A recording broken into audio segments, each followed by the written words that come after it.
여러분, 지하철역에서 그동안에 이런 방송 많이 들어보셨을 겁니다. 열차가 들어오면 안내 멘트가 나옵니다. 이런 멘트였죠. 승객 여러분, 열차가 들어오고 있습니다. 여러분의 안전을 위해서 안전선 바깥으로 서주시기 바랍니다. 많이 들어보셨죠? 근데 한 몇 년 전에 이 멘트가 바뀐 것도 아셨습니까? 이 신문 기사로 났습니다. 그래서 이게 무슨 얘기인가 하고 제가 읽어봤는데 요즘은 어떻게 바뀌었는가 하니까 승객 여러분, 열차가 들어오고 있습니다. 여러분의 안전을 위해서 노란색 안전선 안으로 서주시기 바랍니다. 이렇게 바뀌었습니다. 어디가 바뀌었는지 확인하셨습니까? 점심 먹고 몽롱해서 전에는 바깥으로 서라 그랬는데 요새는 안으로 서라 바뀌었습니다. 제가 기사를 읽으면서 이런 것도 기사가 되나? 그리고 조금 더 읽어보니까 어떤 부인이 늘 지하철을 타는 분이었습니다. 수도 없이 그 멘트를 들었는데 늘 그냥 무시하고 들었습니다. 근데 그날따라 그 멘트가 귀 속에 쏙 들어오는 겁니다. 왜 여러분, 우리 교회 처음 나올 때 설교가 안 들리고 이게 무슨 소린가 했는데 어느 날부터 말씀이 우리의 귀 속에 들어오는 거 느끼지 않습니까? 이분이 가만히 멘트를 듣는데 아니 지금 날 보고 노란색 안전선 바깥으로 서래. 그러면 내 입장에서 보면 이 바깥이 어디입니까? 철로 쪽입니다. 이게 죽으라는 소리입니다. 이 사람들이 왜 이런 말도 안 되는 멘트를 하나? 그리고 이분이 편지를 썼다는 겁니다. 지하철 공사에. 그리고 지하철 공사 간부회의에서 이분의 건의문을 편지로 받아서 이 부인의 말이 옳다. 그 내용이 뭐였는가 하니까 당신들이 시민을 위해서 존재하는 지하철 공사인데 시민의 관점에서 말하지 않고 당신들 보고 싶은 대로 보고 말하면 이런 멘트밖에 안 나오지 않느냐. 안전을 위해서 바깥으로 서라 그러지만은 성객의 입장에서 보면 이게 죽으라는 소리인데 이런 멘트를 맨날 하고 있었다니 말이 되느냐. 이렇게 보낸 겁니다. 안전선, 노란색 안전선 바깥으로 서세요라고 하는 건 누구의 관점입니까? 열차의 관점입니다. 열차가 이렇게 역사로 들어가면서 보면 저기에 노란 선이 그어져 있고 열차 입장에서 보면 바깥으로 서라는 말이 안으로 서라는 말인데 근데 이게 자기 관점에서 얘기를 하고 이걸 당연히 옳은 관점이라고 받아들여서 멘트를 하다 보니까 시민들에게는 죽으라는 소리를 맨날 하고 있었다는 겁니다. 여러분, 관점이라고 하는 것은 사실은 세계관이라고 말할 수도 있고 가치관이라고 말할 수도 있는데 우리가 무언가를 본다라고 할 때 이 관점이라는 것은 그냥 하루아침에 생기는 게 아닙니다. 왜 그 사람이 그런 관점으로 보느냐 하는 것은 우리의 경험치가 쌓여 있습니다. 우리가 이전에 누구에게 은혜를 받고 누구에게 감명을 받고 무엇을 옳다고 생각하는지 이게 축적이 돼서 우리에게 관점이라는 생기는 겁니다. 보수적인 사람도 있고 개방적인 사람도 있고 진보적인 사람도 있고 아주 극성한 열렬한 보수도 있고 여러 가지 유형이 생기는 겁니다. 여러분, 하나님께서 하나님의 백성들에게 요구하는 것이 뭔가 하니까 너희들이 지금까지 너희가 쌓아온 관점으로 보지 말고 내가 너희에게 새롭게 주는 하나님의 관점을 너희의 관점으로 가지고 살아라. 이 말씀을 성경에서 거의 창세기 1장 1절부터 요한계시록 마지막 절까지 거의 이런 말씀으로 가득 채워져 있다고 해도 과언이 아닙니다. 여러분, 좋은 부모가 되려고 하면 아이의 관점에서 문제를 볼 줄 알아야 아이하고 대화가 됩니다. 그렇지 않고 그냥 많은 부모들이 하는 실수처럼 한 대여섯 살 된 애한테 옷 입어. 왜요? 입어. 따라와. 신발 신어. 애한테는 엄마가 어디 가는지 말해줄 필요도 없습니다. 그냥 애는 엄마가 대화 상대로 생각하지 않고 그냥 엄마가 말하면 듣기만 해야 될 존재로 생각할 때 그런 관점이 생기고 그런 관점이 말을 그렇게 하게 하는 겁니다. 제가 1987년에 첫 안식년을 했습니다. 6년 사역을 하고 교회가 1년 안식년을 하라고 1년을 줬는데 나중에 그게 2년이 돼서 아에마 목사님 간 김에 공부를 좀 더 하고 오라 해서 2년을 조금 넘게 영국에 있다 왔습니다. 영국에 가니까 저희 부부를 학교에서 그 메소디스트 처치에 출석하라고 정해줍니다. 그 교회를 1년 동안 다녔는데 저하고 동갑인 목사가 영국인 목사죠. 조지라고 하는 친구였는데 아주 사람이 좋았습니다. 그리고 그 목사님이 너 여기서 뭐 하고 싶으냐 그래서 뭐 모르겠다. 해외를 처음 왔으니까 우리로 말하면 목장, 구역 같은 그런 곳에 우리 동네 모임에 소개를 했습니다. 비슷한 또래 젊은 부인들, 남편들 모임에 이제 우리 구역 예배 같은 모임을 저희도 매주 나가서 거기 사람도 사귀고 했는데 우리 부부가 함께 굉장히 인상을 받았던 때가 있습니다. 그날 모임이 토요일 날 끝나고 그 집 주인도 외출을 하고 우리는 집으로 돌아오는 시간이었습니다. 그때 우리도 아이가 5살 된 딸 아이가 있었고 갓난아기가 있었습니다. 그 두 아이를 이제 데리고 같이 이제 모임을 하고 나오는 거죠. 그런데 그 집 엄마가 우리 큰딸 정도 된 딸 아이를 키우고 있었습니다. 그러니까 우리도 나가고 이분도 외출을 하려고 하면서 아이한테 엄마가 이렇게 얘기하는 겁니다. What do you think? 그러면서 하는 말이 엄마가 지금 나가서 백화점 가서 뭐 사고 어디 가서 뭐 사고 이러고 돌아올 건데 너 아빠하고 집에 있을래? 엄마하고 같이 갈래? What do you think? 어떻게 할래? 생각해봐. 이 조그마한 꼬마가 우리 딸하고 나이가 비슷했는데 잠깐 생각하더니 I think 엄마하고 같이 가겠다는 겁니다. 그 옷을 뭘 입고 갈래? 5살짜리가 이거 입겠다고. 우리 같으면 그냥 아무거나 엄마 마음에 드는 대로 입히지 않습니까? 싫다 그러면 입어 그냥. 저도 제 아내도 그게 큰 충격이었습니다. 우리도 꽤 그래도 하는 부모인 줄 알았는데 세상에 우리하고 비슷한 또래 영국 부부인데 집사 부부인데 애를 대하는 방식이 너무 인격적이고 애를 대하는 방식이 너무 다른 겁니다. 왜 이렇게 다를까? 우리도 예수 믿고 저 사람들도 예수 믿는데 사람을 보는 관점이 뭐냐에 따라서 다른 겁니다. 자녀를 어떤 관점에서 보느냐가 말을 결정하게 되고 오늘 내가 어떤 말을 하느냐에 따라서 그 아이의 내일이 결정된다고 해도 과언이 아닌 영향을 받는 겁니다. 우리의 아빠 되신 하나님께서 우리에게 너희가 아무리 뛰어나고 똑똑해도 너희가 가진 관점으로 모든 것들을 설명해낼 수 없다. 내가 가진 관점을 너희가 가져야 너희가 과거를 제대로 해석할 수 있고 오늘의 문제도 바로 볼 수 있고 내일도 어떻게 나아가야 하는지를 알 수 있다. 성경은 그걸 우리에게 가르치는 겁니다. 태초에 하나님이 천지를 창조하시니라. 누가 합니까 그거를? 세상이 어떻게 만들어졌는지 누가 말할 수 있습니까? 아무도 말하지 못합니다. 그런데 하나님이 우리에게 내가 천지를 만들었다라고 말씀하는 겁니다. 이 말씀에 대해서 What do you think? 하나님이 우리에게 물으시는 겁니다. 예, 내가 듣지도 못했고 보지도 못했지만은 성령께서 내 마음에 감동을 주심으로 이 천지는 저절로 만들어진 게 아니라 하나님께서 창조하셨다고 나도 동의하겠습니다. 그게 믿음입니다. 창세기 1장부터 하나님이 그렇게 시작합니다. 요한계시록 마지막 장이 마지막 절이 어떻게 끝납니까? 아멘 주 예수여 어서 오시옵소서. 여러분 인류 역사가 어떻게 종결됩니까? 예수님이 다시 오심으로 종결됩니다. 그 예수님 오심을 우리는 대망하는 자들입니다.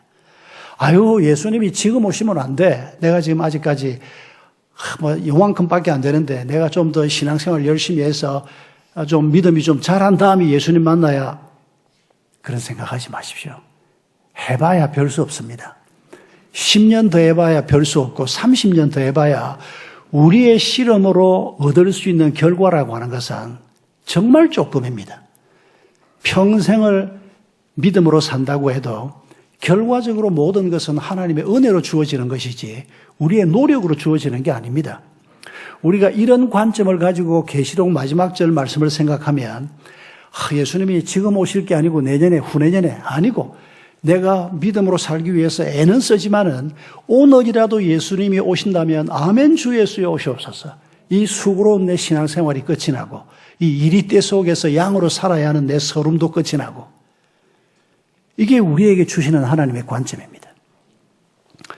성경에는 하나님의 관점과 사람의 관점이 충돌하는 장면이 자주 등장합니다. 수도 없이 등장합니다. 그중에 대표적인 장면 하나가 오늘 우리가 읽은 출애굽기 14장 장면입니다. 여러분 이 장면 아주 익숙할 겁니다. 이스라엘 백성들이 아브라함 때 선택을 받습니다. 이삭이 상속자가 됩니다. 이삭이 상속자가 될 때 무엇 때문에 상속자가 됐습니까? 아브라함의 아들이기 때문에. 아브라함 아들이 8이나 더 있었습니다. 모르셨습니까? 이스마엘도 있었고 나중에 얻는 후처 그두라가 낳은 아들도 여러 명 있었습니다. 아들이 그렇게 많았는데 이삭이 상속자가 됩니다. 이게 하나님의 선택이었습니다. 다른 아들들도 잘 됐을 거라고 생각합니다. 인간적으로는. 그러나 믿음의 계승자는 이삭 한 사람이었습니다. 이삭은 별로 한 것도 없는 사람 같아 보입니다.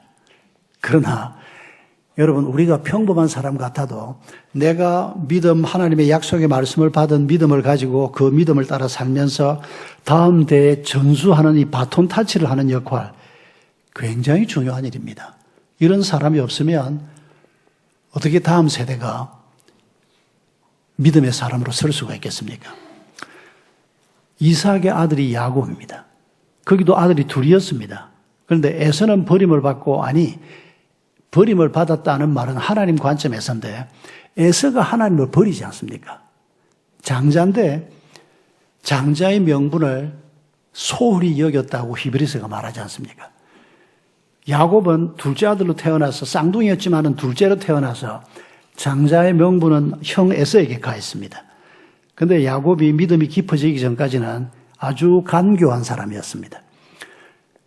어떻게 해서 형이 밖에 나갔다가 팥죽을 끓이고 있을 때 들어옵니다. 나 팥죽 좀 달라. 배고픈 형한테 딜을 합니다. 장자 명분을 나한테 주면 내가 이거 주지. 여러분 그때 우리의 본 모습이 드러나지 않습니까?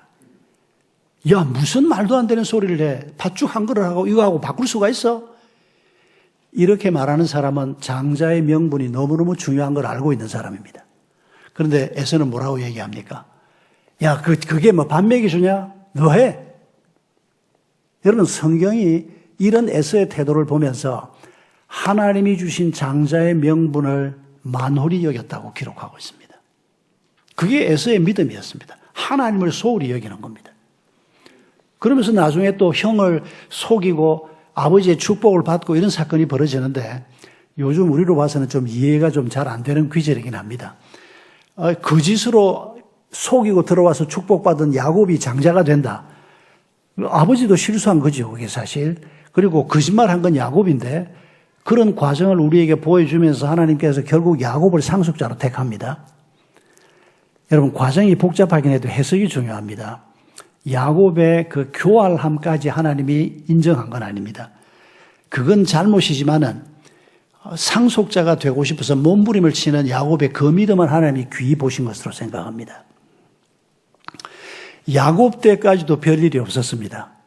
하나님이 가나안 땅을 준다 그래 놓고는 아브라함 입장에서는 아들 이삭과 야곱이 태어났을 때도 같이 살아 있었습니다. 손주까지 데리고 텐트에 살면서 하나님의 약속을 바라보고 살았습니다. 땅 한 편 못 받았습니다. 아니 나중에 아내가 죽었을 때 그 아내를 묻기 위해서 땅을 그냥 받는 게 아니고 막베라 굴을 비롯해서 일부 땅을 돈을 주고 삽니다. 그거 외에는 아브라함의 땅이 없었습니다. 야곱 때 12아들과 함께 72인의 가족들이 이집트로 내려옵니다. 기가 막힌 여정을 통해서. 그리고 처음에는 이집트에 왔을 때 요셉 덕분에 대접을 받습니다. 그런데 요셉도 죽고 요셉을 아는 바로의 신하들도 다 죽고 나니까 얼마 있지 않아서 이 이집트 사람들이 히브리 사람들을 노예로 삼습니다. 출애굽할 때 전투에 나갈 수 있는 장정만 60만이라고 했습니다. 그러면 그 와이프들도 젊은 여성들이 한 60만 있었지 않습니까? 여러분, 이 한 120만쯤 되는 사람들을 임금 한 푼 안 주어도 되는 노예로 부린다고 하면 상상을 해보십시오. 너희들 10,000명은 저기 가서 이성 하나 짓고 너희들 10,000명은 저쪽 가서 이성 하나 지어. 어마어마한 노동력입니다. 그러니까 이집트가 부강하게 된 겁니다. 430년을 이집트에 삽니다. 그런데 하나님께서 아브라함에게 한 약속을 지키기 위해서 그들을 그 땅에서 빼냅니다. 모세를 통해서 빼냅니다. 그리고 그 어마어마한 재산을 놓지 않으려고 발버둥 치던 바로가 10번의 재앙 끝에 마침내 하나님 앞에 엎드립니다.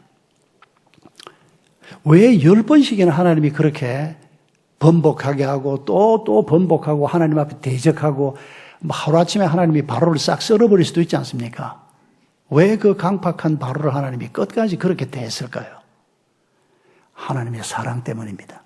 하나님은 이집트 사람들도 하나님 앞으로 돌아오기를 바라시는 분입니다. 답답하지 않습니까? 막 10번이나 재앙을 주었다가 또 항복합니다. 그러면 또 하나님이 오케이 하고 나서 내보내겠다 그래놓고는 또 번복하고 그러다가 14장까지 오는 겁니다. 이스라엘 백성들이 마침내 빠져나왔습니다.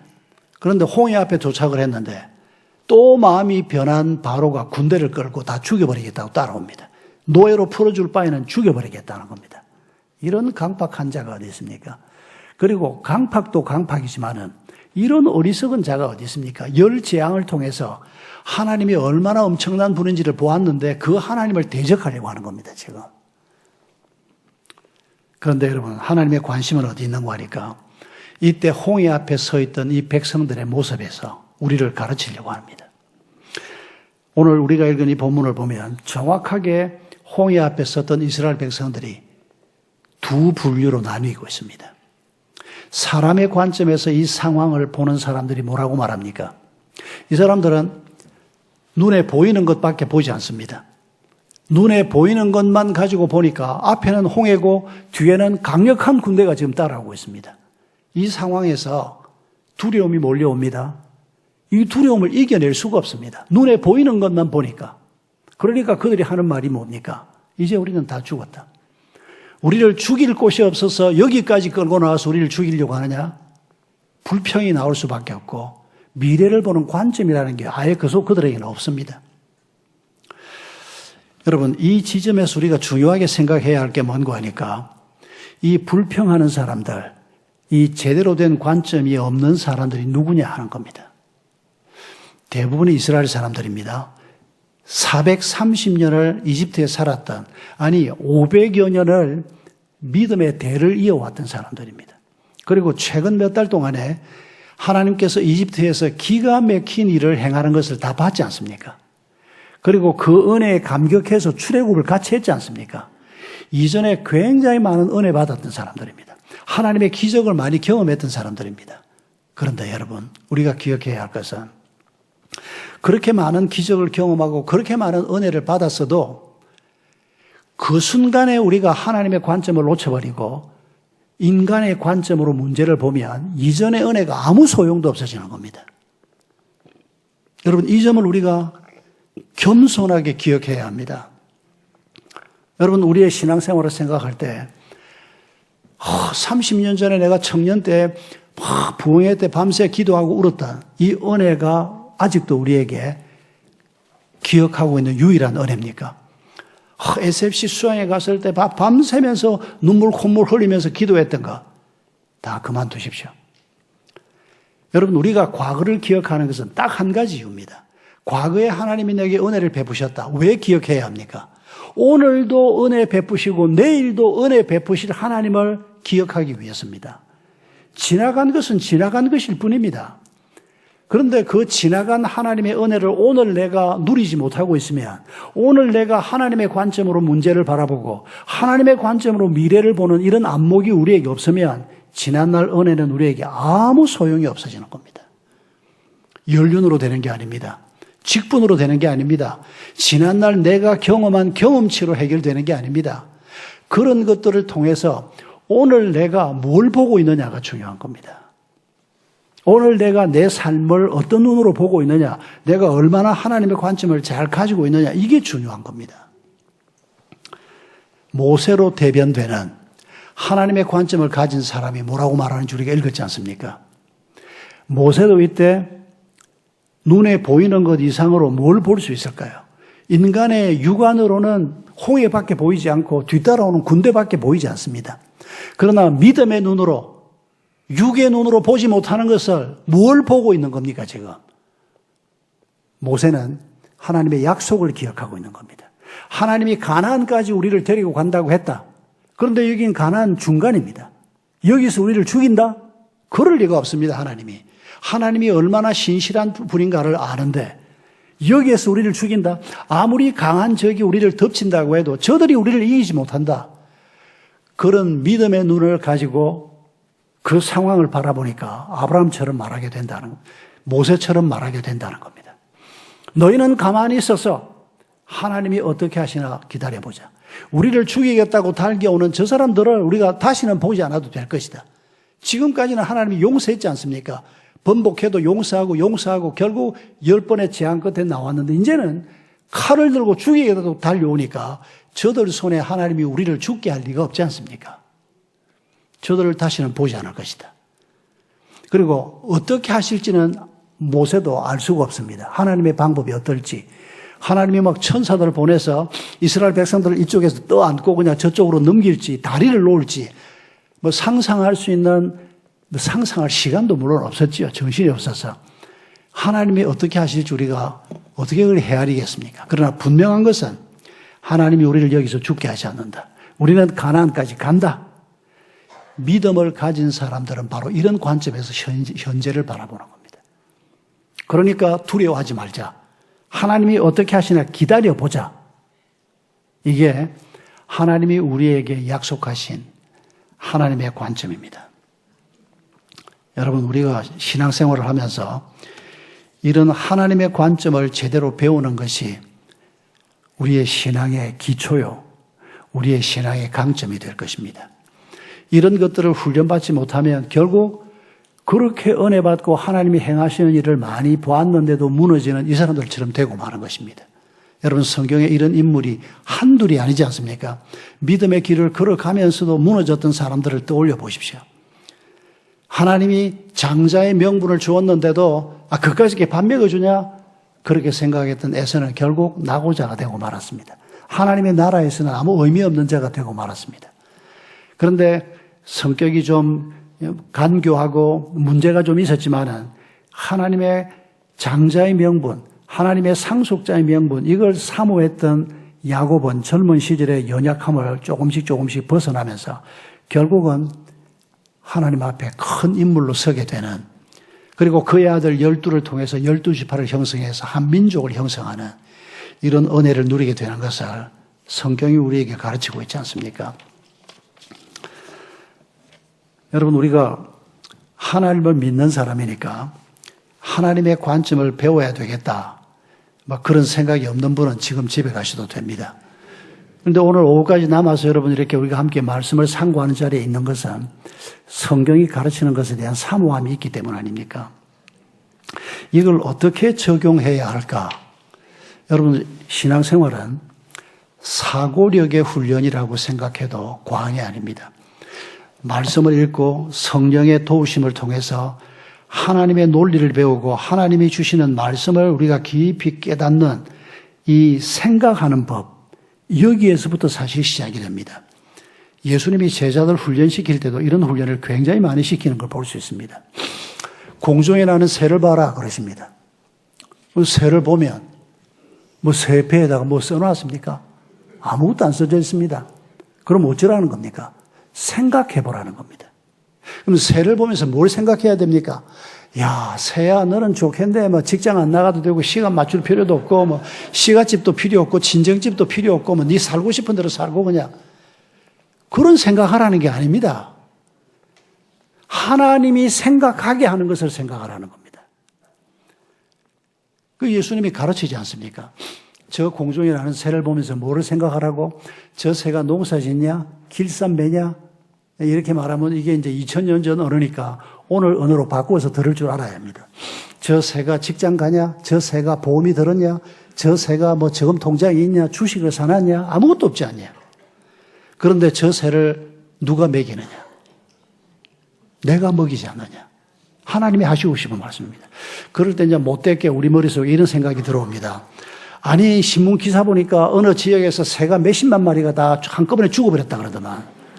뭐 하나님이 뭐 한다고 이것들을 안 먹이고 다 죽였나? 예, 그것도 우리가 굉장히 중요한 질문입니다. 잘 생각해야 합니다. 여러분, 오늘 이 지구에서 벌어지고 있는 이 자연재해가 하나님의 책임이라고 생각합니까? 인간의 책임이라고 생각합니까? 인간들이 문제를 계속 저지르는 겁니다. 아담 하와 이후로 하나님을 부인하면서 이 세상에 재앙이 들어오고 문제가 생긴 것은 인간이 하나님을 떠났기 때문이라는 것을 잊지 말아야 합니다. 하나님은 이렇게 인간들이 엉망으로 만들어 놓는 세상에서 하나님은 열심히 어떤 분이 표현한 것처럼 청소부처럼 오늘도 일하고 계시는 분입니다. 인간들이 똥을 싸놨는데 지가 치워야 되는데 그걸 안 치우니까 세상이 엉망이 되니까 하나님께서 그 일을 지금 열심도 하고 있는, 그래서 하나님을 청소부라고 어떤 분이 표현을 했는데 조금 거북한 제목이어서 뭐 이런 제목이 다 있나 했는데 읽어보니까 너무도 정확한 표현이었습니다. 오늘도 인간들은 죽을 준비한다고 난리지 않습니까? 여러분, 북한이 만들어 놓은 저 핵이 앞으로 어떻게 될 것 같습니까? 미국, 중국, 뭐 열강이 7, 8나라가 가지고 있는 이 핵이 다 이거 어떻게 될 것 같습니까? 영원히 쓰이지 않고 인류 역사가 끝날 것 같습니까? 그럴 가능성은 거의 없을 겁니다. 그런데도 우리 남한도 핵을 가져야 된다. 참 이게 골치 아픕니다. 그러니까 제가 이렇게 생각이 드는 겁니다. 인류의 멸망을 초래하는 핵은 반대인데, 근데 원자력이라는 게 또 우리에게 유익한 점도 많이 있습니다. 그래서 정부에서 막 토론을 할 때, 저 원자력 발전소 만들고 핵을 자꾸 이래 추가하는 거, 이게 안 되는데, 근데 현실적으로 그게 공해도 없이 할 수 있는 방법이고, 싸게 전기를 공급할 수 있는 방법이고, 잘만 관리하면, 이런 얘기를 들으면 이거 하긴 해야 되겠다 싶거든요. 이게 의견이 자꾸 나뉘는 겁니다. 반대하지만은 찬성할 수밖에 없는, 저는 그런 입장인데, 어떤 친구는 야, 그게 인류를 멸망으로 끌고 갈 지렛대 역할을 할 건데 무조건 반대해야지, 목사는 크리스찬은. 그 말도 또 맞는 말 같아. 그래서 제가 그랬습니다. 너는 반대해라. 나는 반대하다가 중간에 찬성으로 바뀌었다. 이런 갈등이 곳곳에 있습니다. 곳곳에. 우리의 생각이 좀 다를 수 있습니다. 그래서 우리가 주의해야 할 것은 진리의 말씀이 아닌 다음에는 우리의 생각이 좀 다르다고 해서 난 너하고 말이 안 통해서 난 너하고 안 사귀겠다, 이런 교만 방지한 짓은 하지 말아야 됩니다. 나하고 생각이 좀 달라도 저 사람은 저렇게 생각하는구나, 나는 이렇게 생각하는데, 그걸 우리가 서로 용납할 줄 모르면 하나님의 마음을 헤아리지 못하는 겁니다. 여러분, 우리가 음식을 놓고 나는 짬뽕을 좋아하는데 저 사람은 짜장면을 좋아해. 그럼 여러분 어떻게 하십니까? 아이고, 저놈의 새끼 지금 시꺼먼 짜장면을 뭐 한다고 좋아해가지고 먹고 나면 막 입이 더러워지고, 아니 난 저런 인간하고 나 상종 안 해. 그런 사람 보신 적 있습니까? 저 아직까지 못 봤습니다. 음식은 너 짜장면 좋아하냐? 그럼 너는 짜장면 먹어. 나는 짬뽕 먹을게.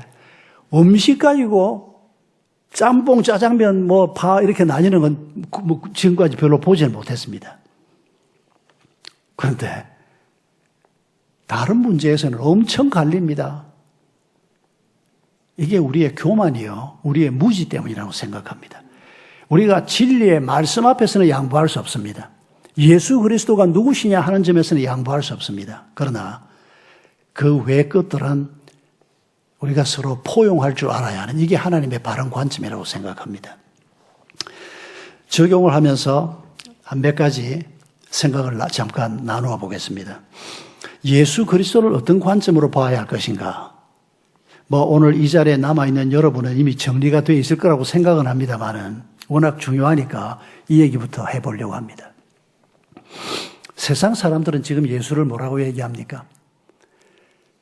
세상 사람들은 예수를 세계 4대 성인 가운데 한 분이라고 얘기합니다. 여러분, 이게 얼마나 말이 안 되는 말인지 생각해 보셨습니까? 여러분, 예수는 자기 스스로 메시아라고 주장한 분입니다.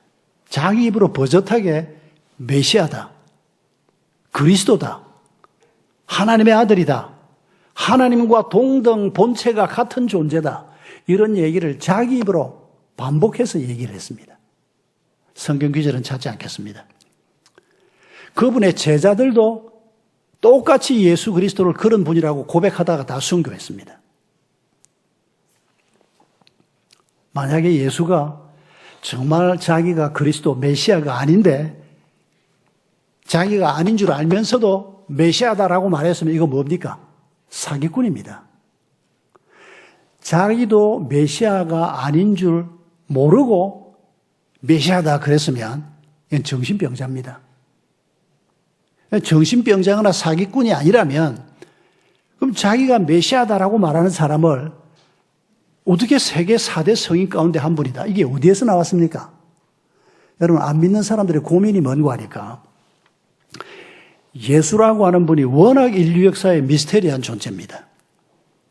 그래서 많은 사람들이 예수를 연구하지 않습니까? 지금도.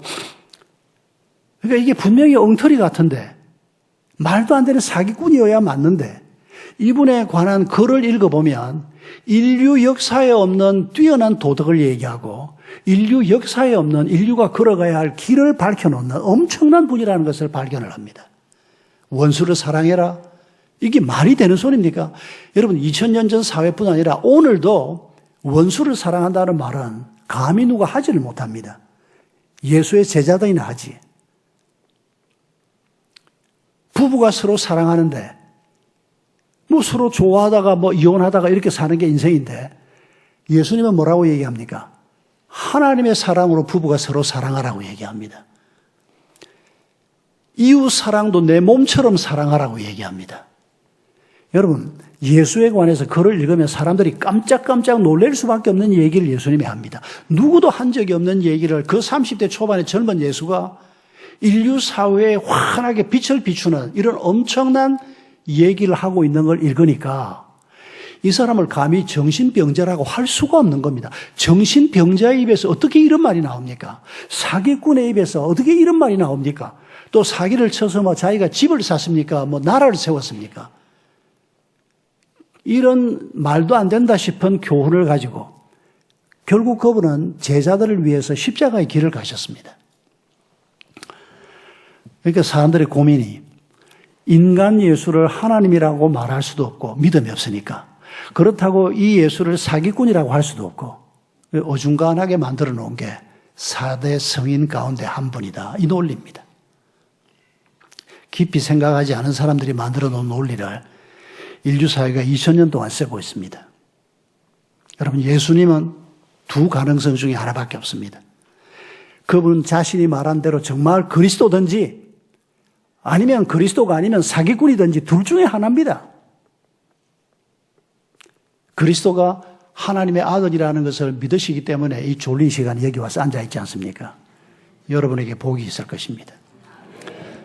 여러분, 예수를 바라보는 관점이 이런 관점을 가지고 있는 사람에게 하나님께서 우리에게 이 엄청난 비밀을 알려주시고 약속의 말씀을 주시는 겁니다. 조금 더 적용해 보겠습니다. 우리 삶에서 가장 중요한 것 중에 하나가 부부 생활입니다. 홀로 사는 분도 좀 있지만은 우리 대부분이 결혼하고 부부로 살아갑니다. 여러분, 내 부부의 생활, 내 배우자를 바로 바라보는 관점에 대해서 한번 여러분이 점검을 해 보십시오. 내가 예수 믿고 몇 년이 됐든지 간에 내가 예수 믿는 사람으로서 하나님의 관점으로 모든 것을 바라보라고 하는 하나님의 말씀을 내가 가진 사람으로서 내 아내, 내 남편을 바라보는 관점이 어떤 관점인지 생각해 보십시오. 그리고 하나님은 어떻게 보라고 하는지 생각해 보십시오. 이 둘을 놓고 나 자신을 한번 비교해 보십시오. 내가 얼마나 가까이 있는가 아니면 멀리 떨어져 있는가. 여러분, 우리가 꽤 괜찮은 남편, 괜찮은 아내라도 결혼 생활을 하면서 믿음 있는 사람이라도 우리가 배우자에 대해서 갖는 일반적인 생각이 있습니다.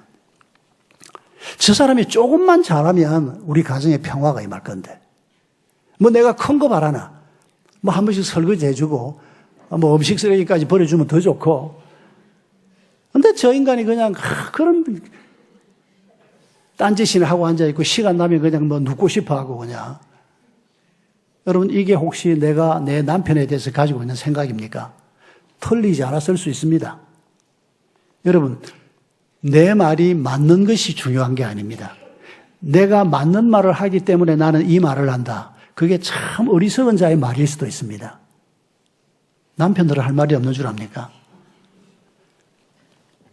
내가 쟤한테 큰 거 봐라. 내가 그냥 죽기 살기로 나도 열심히 사는데 좀 쉬고 싶을 때 누워 있는다고 그 꼴이 배기 싫어가지고 그냥 뭐를 버리고 와라, 뭐를 어째라 그냥. 아무 효용 가치도 없는 잔소리나 맨날 뻑뻑해대요 그냥.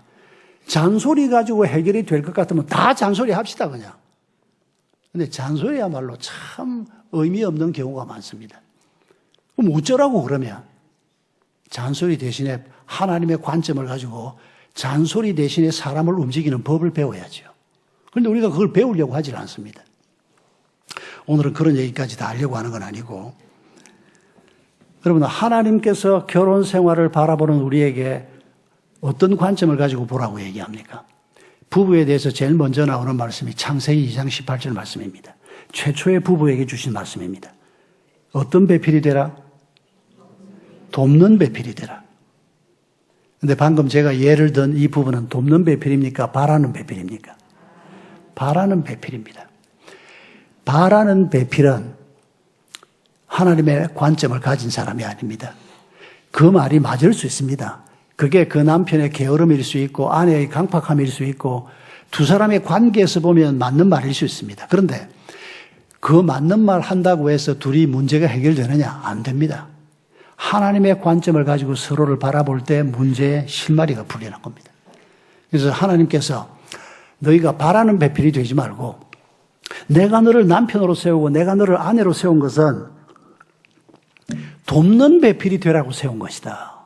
그러면 우리는 뭘 생각해야 됩니까? 여러분, 결혼 생활하면서 옛날 빼놓고 요즘 지난 일주일, 2주일 요새 이런 기도 해보신 적 있습니까? 하나님이 이 여자를 내 아내로, 이 남자를 내 남편으로 주었는데 하나님 말씀대로 내가 이 사람을 어떻게 도와야 이 사람이 하나님 앞에서 행복한 사람이 되고 거룩한 하나님의 사람이 될 수 있습니까? 이 기도 해보셨습니까? 손을 한번 들어보자 그러고 싶은데 그건 나지 말고 뭐 제가 알아서 뭐 하겠습니까? 요새 그런 기도 내가 못 해봤다. 우리 신앙생활 하고 있는 게 아닙니다, 그러면. 내 생각 가지고 사는 거지. 제일 가까이 있는 사람, 내가 가장 아껴야 될 사람. 그래서 하나님이 우리를 부부로 짝지어 주었는데 하나님은 돕는 배필이 되라. 근데 나는 돕는 배필 될 마음은 없고 계속 바라기만 하는 겁니다. 네가 요것만 바꾸면 그냥 우리 집이 잘 될 거고 네가 요것만 좀 고치면 우리 집안이 다 편할 거야. 아닙니다. 여러분, 이 문제를 우리가 넘어서지 않으면 하나님이 에베소서 5장에서 말씀하지 않습니까? 흠도 티도 없는 영광스러운 하나님의 교회인 가정을 세우리라. 에클레시아를 세우리라. 집이 커야 행복한 집이 되는 게 아니지 않습니까? 미국에서 제가 선배를 한 사람 만났습니다. 진짜 오래간만에 만났습니다. 미국에 살고 있는 줄도 몰랐는데 그 교회 집회를 갔는데 박 목사 하는데 보니까 세상에 SFC 선배인 겁니다. 이 양반이 원래 이제 부산대학 공대를 졸업하고 동학원설에 들어갔는데 동학원설을 그만두고 미국으로 갔다는 소리는 들었는데 어디에 사는지 소식도 몰랐습니다.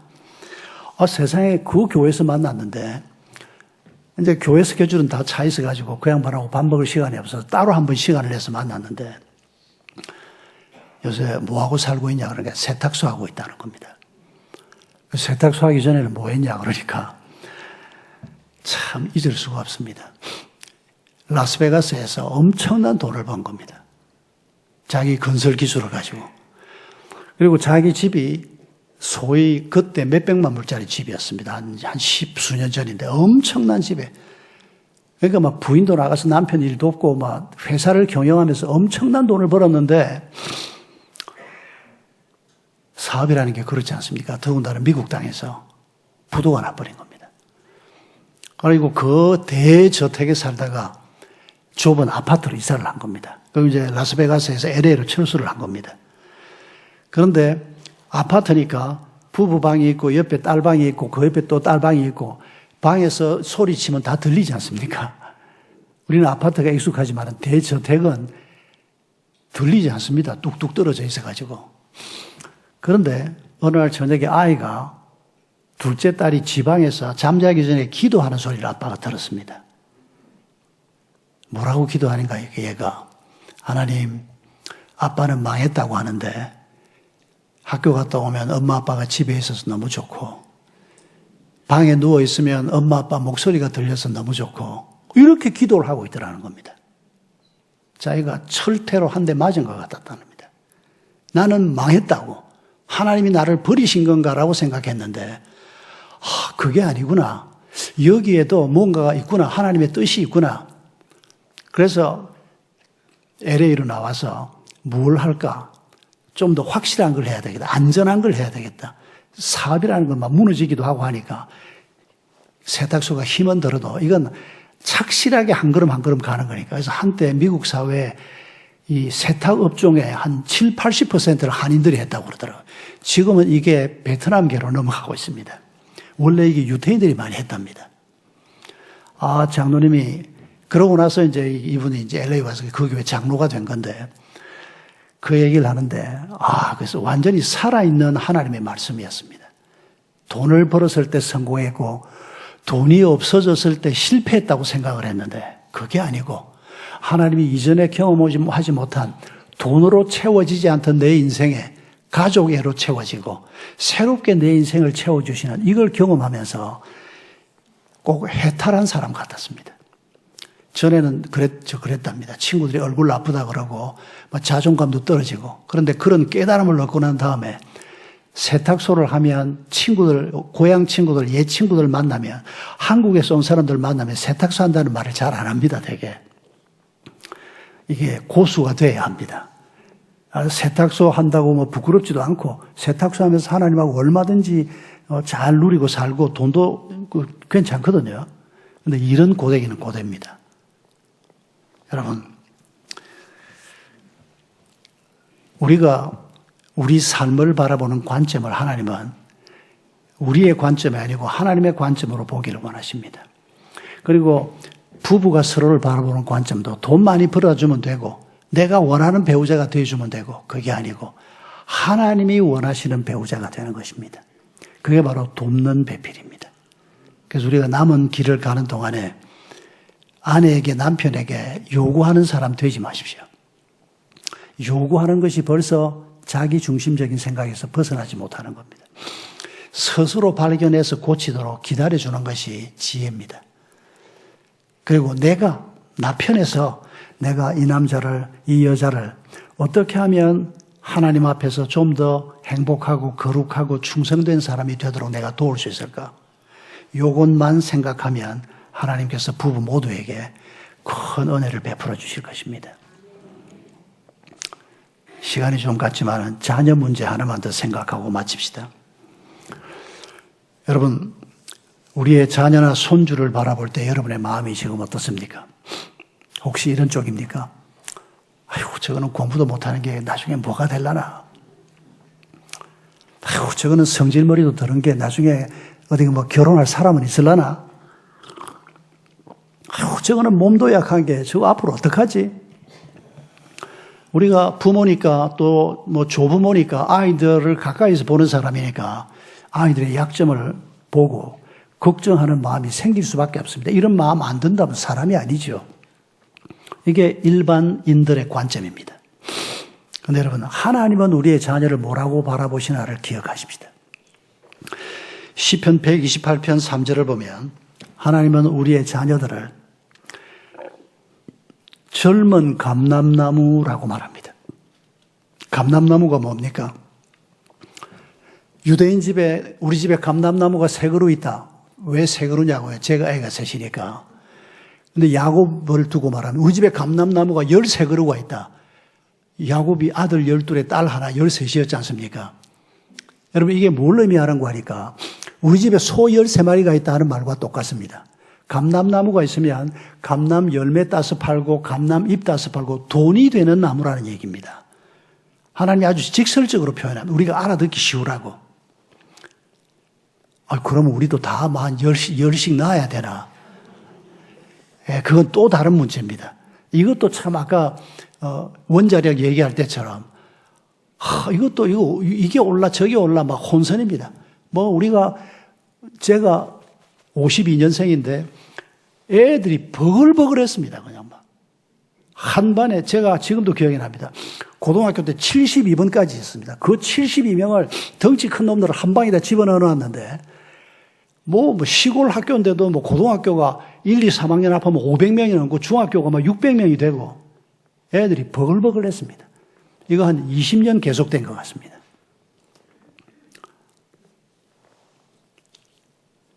그리고는 점점 줄어서 지금은 100만 이하로 떨어진다. 엊그제 그러더니 50만 이하로 떨어졌다. 40만 이하로 떨어졌다. 이거 보통 문제가 아닙니다.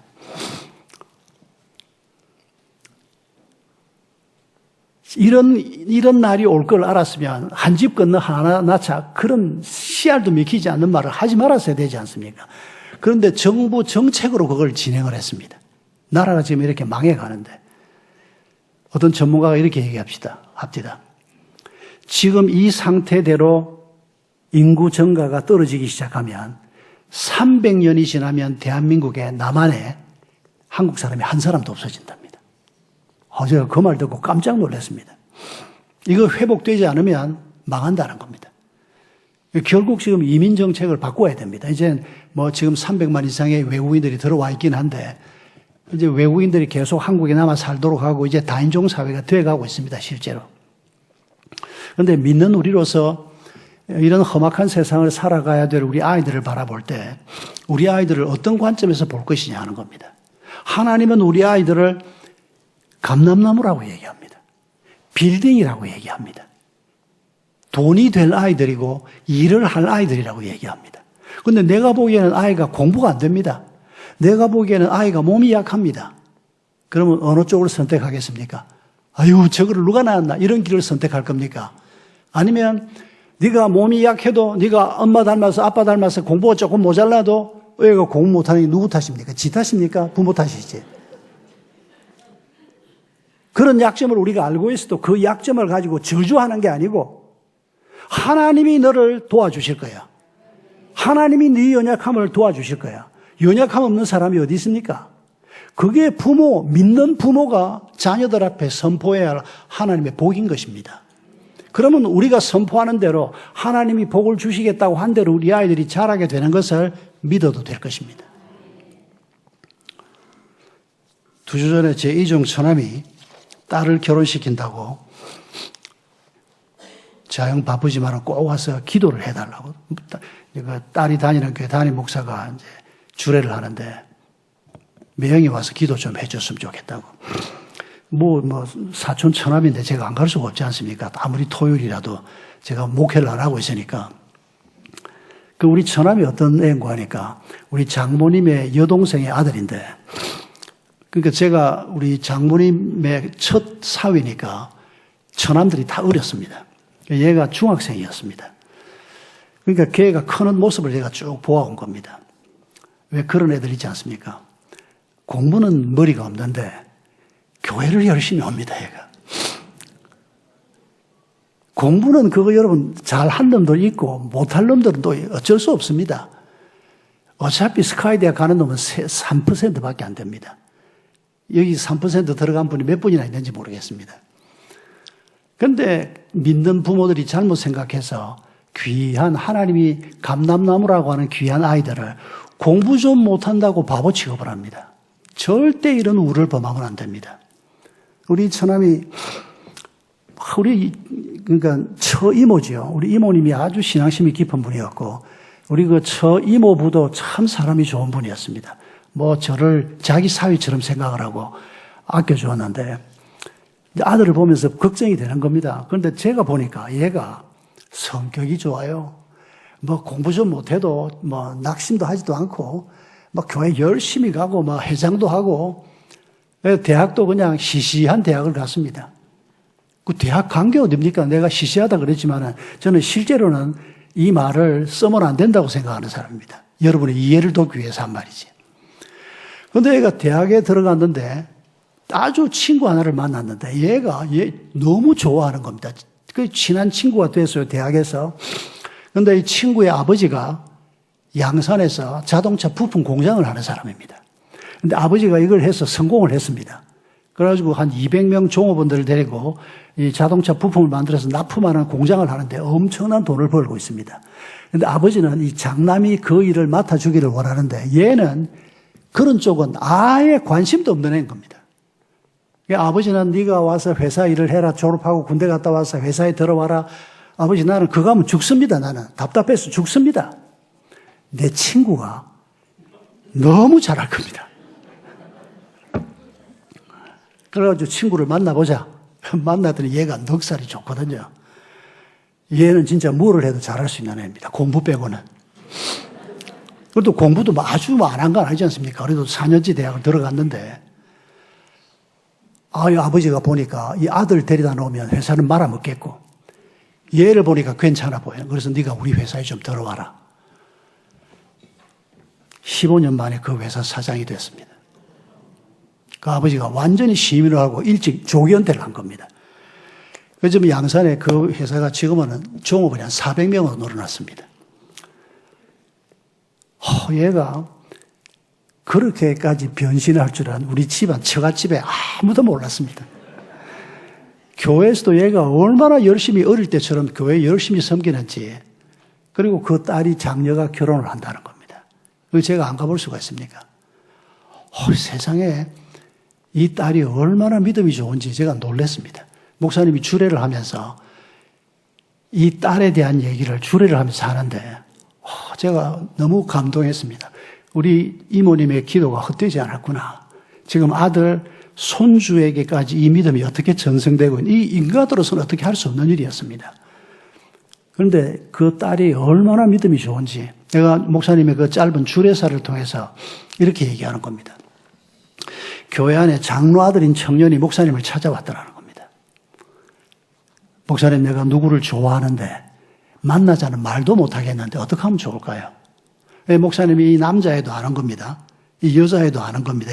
여자애는 리더입니다. 그런데 얘는 드럼 치는 애입니다. 남자애가 드럼 치서 식구들 밥이나 먹겠습니까, 어디? 그러니까 얘는 지 살고 싶은 대로 사는 겁니다. 장로님이 또 대범해요. 애를 그렇게 또 가도록 한 겁니다. 그런데 애가 생기기도 제일 잘 생기지 않았어요. 젊은 여성들에게 매력적인 아이도 아니었습니다. 맨날 빵모자 쓰고 다니고 머리가 또 숱이 별로 없어 보니까 당일에는 빵모자를 쓰지 않고 나왔는데 사진 찍은 게 보니까 전부 빵모자를 쓰고 있어. 스타일도 별로고. 그런데 목사님이 우리 조카죠. 그러니까 걔한테 우리 아무개 군인이 한번 만나보고 싶어 하는데 난 2번만 만나봐라. 얘가 정말 진국이다. 한 2번 만나보고 아니면 그만둬도 된다.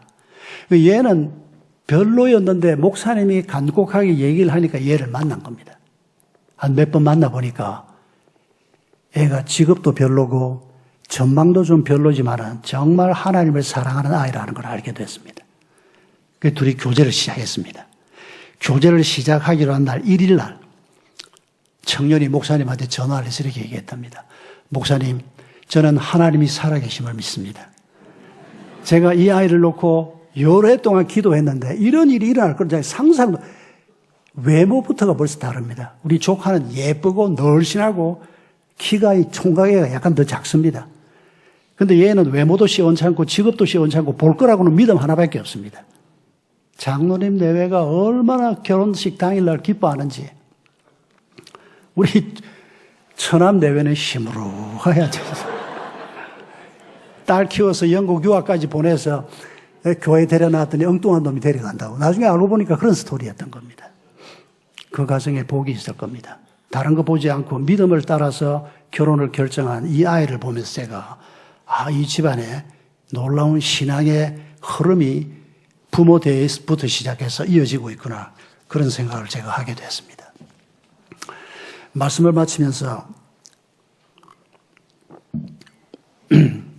제가 한동대학 간 지 2년 됐습니다. 지난번 성동교회 왔을 때는 제가 자유인이었는데 2년 전에 5년 동안 제가 잘 놀고 한동대학에 제가 잡혀갔습니다. 이사장 총장님이 오라 그럴 때 제가 아니 무슨 말이 되는 소리를 해라. 지금 이 나이에 내가 무슨 대학부를 하러 가냐. 그것도 포항까지. 그런데 한 일주일을 제가 두고 기도하던 중에 하나님이 부르시는구나 걸 깨달았습니다. 그래서 가기로 결정을 하고 가면서 제일 두려워했던 게 18, 19, 20, 21입니다. 정상적으로 대학에 들어오면 만으로. 이 애들이 나를 받아들일 수 있을까? 내가 교목으로 가는데 그게 제일 걱정이 됐는데 그런 걱정은 한 1, 2주 지나면서 해소가 됐습니다. 제가 은퇴한 뒤에도 하나님 제가 설교자로 살다가 가게 해주십시오. 그런 기도를 계속했습니다. 그리고 하나님 어디든지 보내주십시오. 제가 이제 암 수술 받고 회복 잘 되고 코로나가 끝날 무렵부터 한 2년 동안을 하나님 이제 건강도 회복됐고 어디든지 보내주시면 부르는 곳이 있으면 가겠습니다. 그렇게 기도했는데 한번 설교하러 오라 그러는 데는 많지만은 와서 한 몇 달 이래 섬겨달라 이런 데는 한 군데도 없었습니다. 처음으로 한동대학에서 연락이 온 겁니다.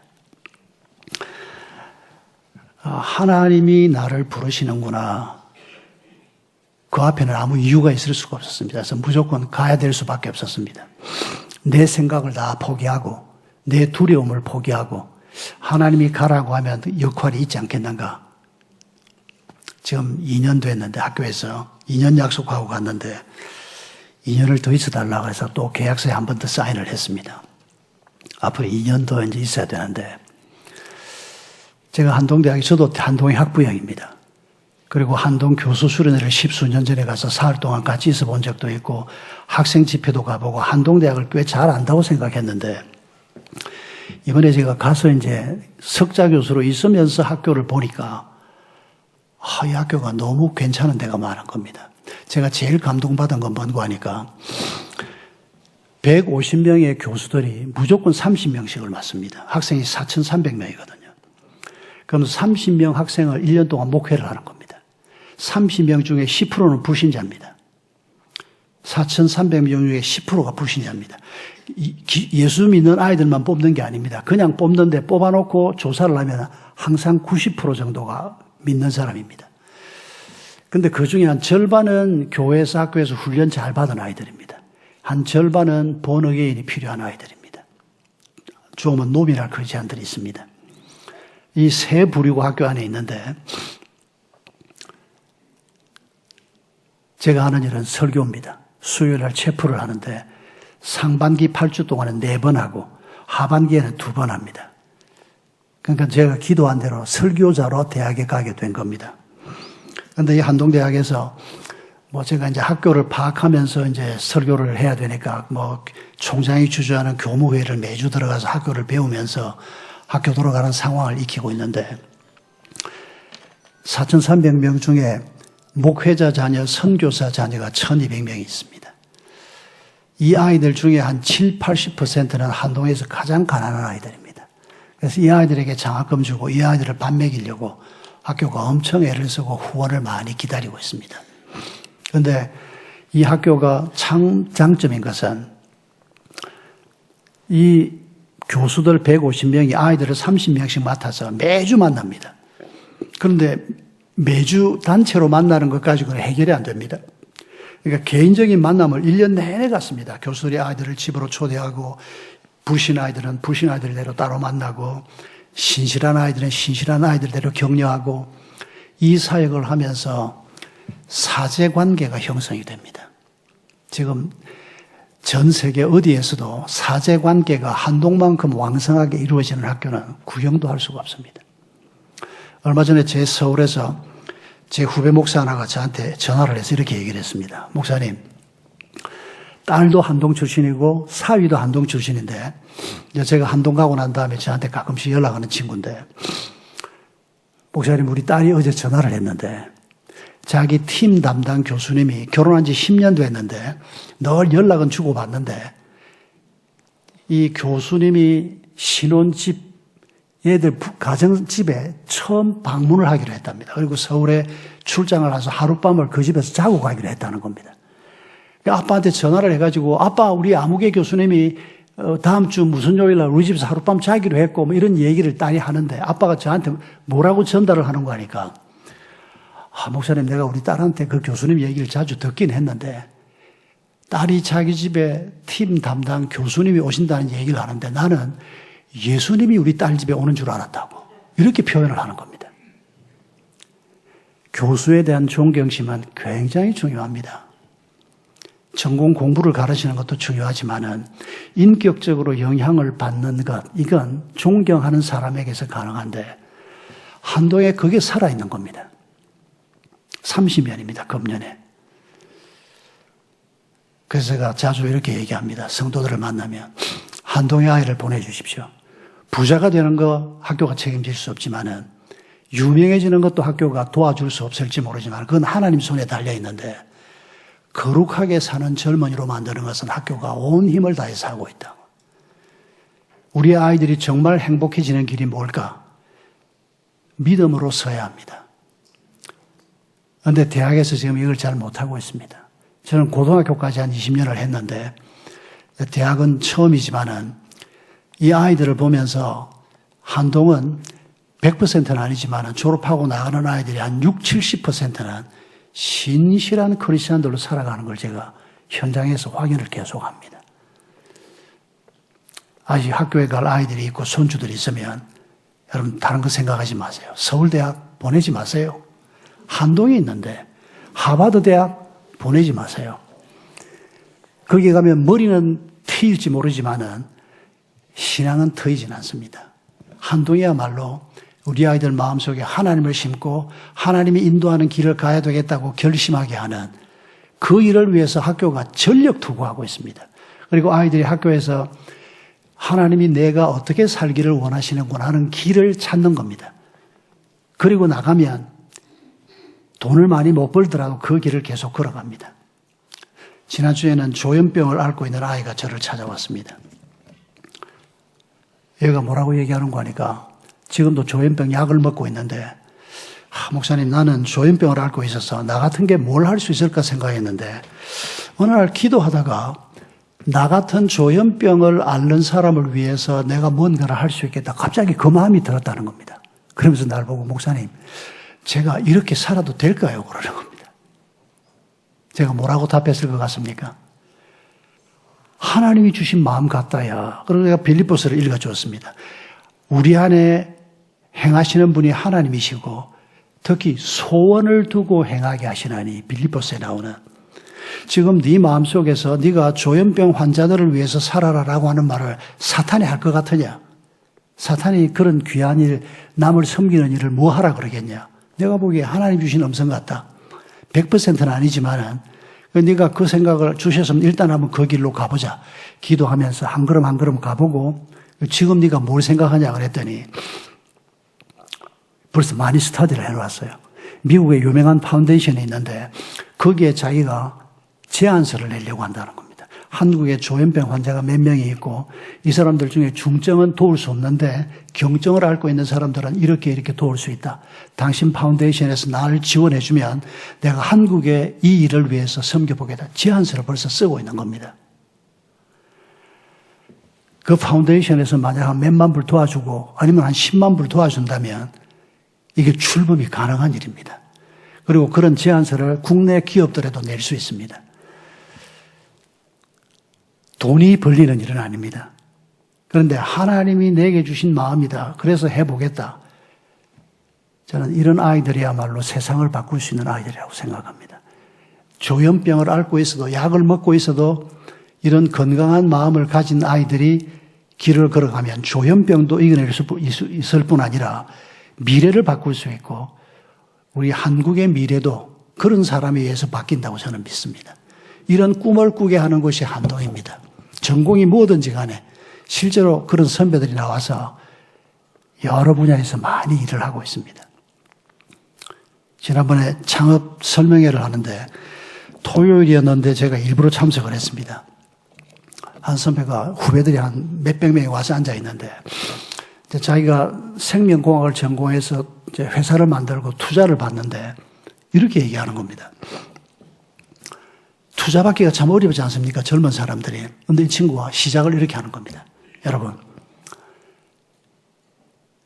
확실하게 됩니다. 왠지 아십니까? 될 때까지 하기 때문입니다.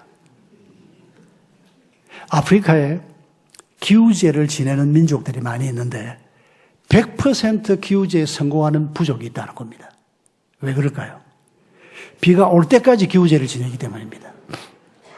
자기가 그 부족 생각을 하면서 내가 하나님의 인도하심을 따라 여기까지 왔는데 하나님이 투자자 안 붙여주랴. 될 때까지 한다는 겁니다.